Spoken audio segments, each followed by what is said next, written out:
Il y a une sœur qui priait dans une église et cette sœur avait l'habitude de s'asseoir toujours devant. Ça fait des années qu'elle prie là, alors on a l'habitude de la mettre toujours devant. Et ce jour-là, elle se réveille déjà du mauvais pied, elle est très fâchée. Elle sort de chez elle la maison et elle tombe sur une nouvelle qui est protocole. Alors elle fait partie du service de l'accueil et ne sait pas que la sœur, on doit toujours la mettre devant. Alors cette fois-ci, elle la met derrière. Cette sœur s'est fâche et se dit, mais comment ça se fait que tu ne me connais pas? Moi, on me met toujours devant, qu'est-ce que tu me mets derrière? La sœur, elle dit, en tout cas, là, c'est plus possible que je vous déplace, vous devez vous asseoir là. Elle était tellement fâchée. Alors quand elle s'assoit, elle oublie encore une chose, elle se dit, oh, j'ai oublié ma Bible. Elle s'est dit, mais quelle journée malheureuse pour moi. Je me réveille du mauvais pied, on me met derrière, j'oublie ma Bible. Alors, ce qui se fait, c'est que quelques minutes après, il y a un frère qui vient à l'église, il se met à côté d'elle. Alors, le pasteur dit, ouvrez vos Bibles.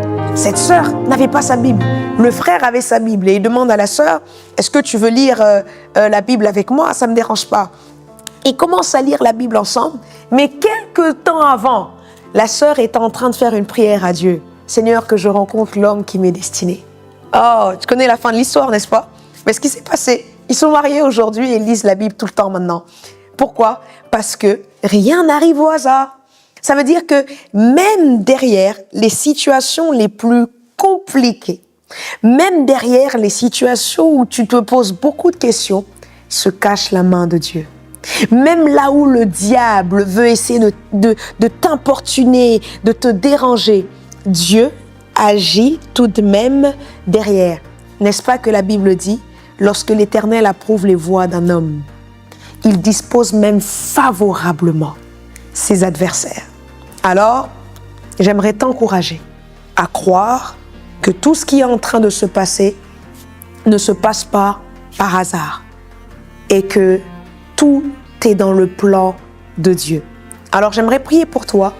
Je prie au nom puissant de Jésus que ces situations qui devaient t'abattre à partir de ce message, que tu puisses comprendre que la main de Dieu est derrière.